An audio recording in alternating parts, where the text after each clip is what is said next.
Salam-salam hai saudaraku, semoga Allah merahmatimu. Salam-salam wahai semua, semoga hidup jadi bahagia.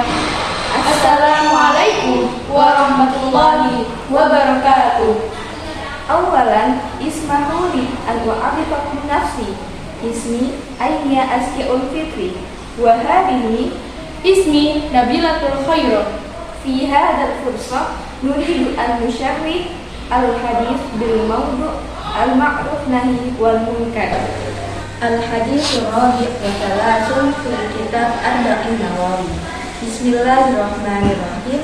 An Abi Sa'id Al-Khudri radhiyallahu anhu qala, dalam sinten Abu Sa'id Al-Khudri radhiyallahu anhu, sami'tu mendengar sebuah insun Rasulullah sallallahu alaihi wasallam yaqulu, dalam sinten Nabi Muhammad sallallahu alaihi wasallam, man utawi sapane wong ro'a ningali sapa man minkum saking sira kabeh al munkar ing kemungkaran, fal yughayyir mongko ubahlah sapa man al munkar ing kemungkaran biadihi kelawan tangan man, wa illam yastati lan lamun ora kuwasa fa bilisanihi mongko kelawan lisane man, fa illam yastati mongko lamun ora kuwasa fa biqalbihi mongko kelawan atine man, wa dzalika lan utawi mungkon ati al-aful imani paling lemah-lemahe iman. Rawah riwayataken ing hadis sinten al-Muslimu Imam Muslim. Bismillahirrahmanirrahim.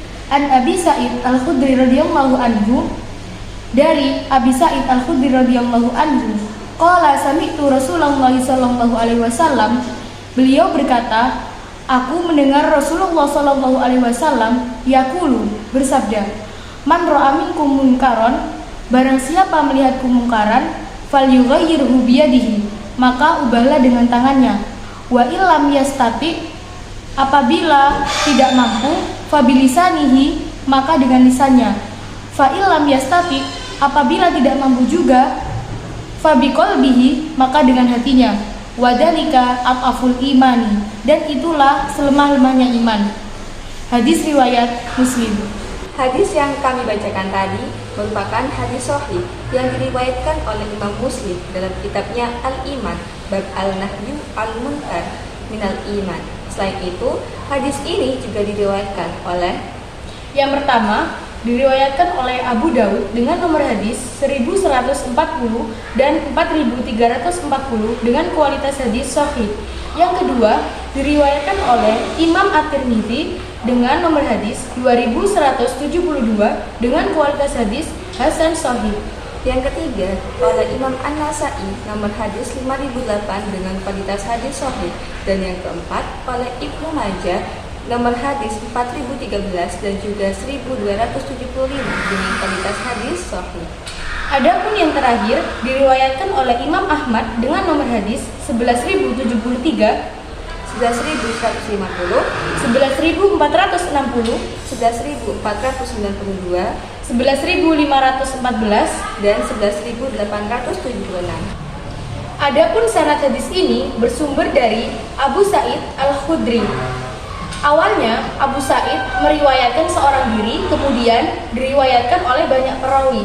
Karena hal tersebut, pada awalnya hadis ini disebut hadis gharib, dan pada akhirnya hadis ini disebut dengan hadis masyhur. Hadis ini diriwayatkan oleh Imam Muslim dengan riwayatan Tariq bin Syihab, yang mana beliau mengatakan, orang yang pertama kali melakukan khutbah sebelum sholat hari raya adalah Marwan. Kemudian ada seorang laki-laki datang kepada Marwan. Beliau mengatakan bahwasanya khutbah dilakukan setelah sholat hari raya. Namun Marwan melakukan hal ini dengan alasannya bahwa apabila khutbah dilakukan setelah sholat Id, maka akan sedikit orang yang mendengarkannya, bahkan banyak yang meninggalkannya.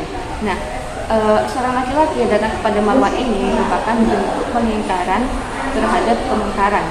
Hal ini dilakukan oleh Ibnu Sa'id Al-Khudri. Kenapa beliau melakukan hal itu? Karena beliau melihat dari Rasulullah SAW, barang siapa yang melihat kemungkaran, maka ubahlah dengan tangannya. Apabila tidak bisa, maka Ubahlah dengan lisannya, dan apabila tetap tidak bisa, maka ubahlah dengan hatinya. adapun hati merupakan paling lemahnya iman. Hadis riwayat Muslim. Hadis ini memberi dua perhatian kepada kita. Yang pertama yaitu al-ma'ruf, yang berarti kebaikan, yang senantiasa harus kita lakukan. Dan yang kedua adalah al-munkar, yang berarti keburukan, yang harus kita cegah dan kita tinggalkan.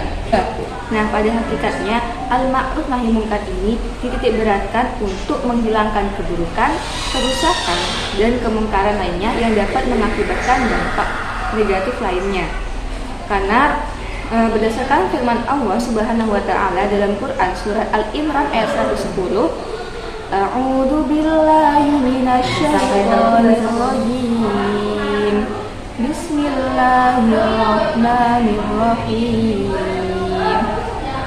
Kuntum khayra ummatin ukhrijat lin-nasi ta'muruna bil ma'rufi wa tanhauna 'anil munkar wa tanhauna 'anil munkari wa tu'minuna billah walau amana ahlul kitabi lakana khairan lahum minhumul mu'minuna wa aktsaruhumul fasiqun. Al-ayat. Yang artinya, kamu adalah umat yang terbaik yang dilahirkan untuk manusia, menyuruh kepada yang ma'ruf dan mencegah dari yang mungkar, dan beriman kepada Allah. Sekiranya ahli kitab beriman, tentulah itu lebih baik bagi mereka. Di antara mereka ada yang beriman, dan kebanyakan mereka adalah orang-orang yang fasik. Quran Surat Ali Imran ayat 110. Secara fungsional, ada 3 simbol yang terdapat dalam hadis nahi munkar di atas, yaitu tangan, lisan, dan hati.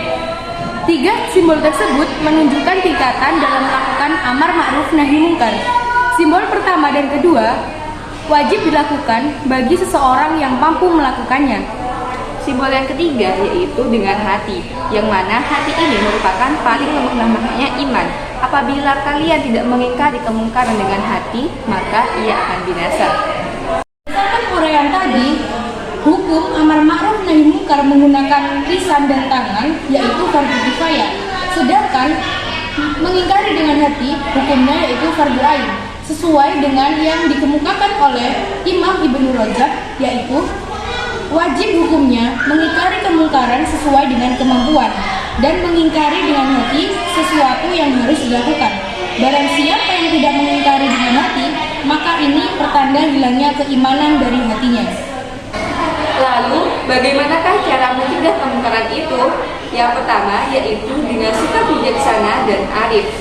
Yang kedua, mendahulukan tindakan yang paling ringan sebelum bertindak yang lebih keras. Syekh Abdul Hamid Asyarwani berkata di dalam kitabnya, yaitu kitab Hasyiah Asyarwani, wal wajibu 'alal amiri wan nahi an ya'mura wa yanha bil 'afwi tsumma al-'afwi. Fa idza hasala at-taghyiru bil kalamil layyin falaysa lahu at-taqallubu bil kalamil khashni. Wa hakadha kama qala al-ulama.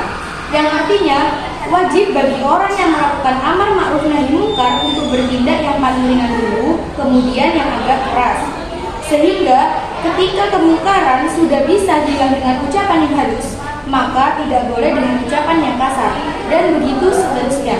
Syekh Abdul Hamid Asyarwani, Hasyiah Asyarwani ala Tuhfatil Muhtaj dan Al-Kutub Al-Ilmiyah 2003 cetakan keempat jilid 7 halaman 217. Cara yang terakhir yaitu dengan pendekatan struktural oleh lembaga non formal seperti kiai, ustadz, dan lain sebagainya, dan juga pendekatan struktural oleh para pemimpin seperti oleh ketua RT, ketua RW, dan juga Yumkin hada minni syukran katsir ala ihtimamikum.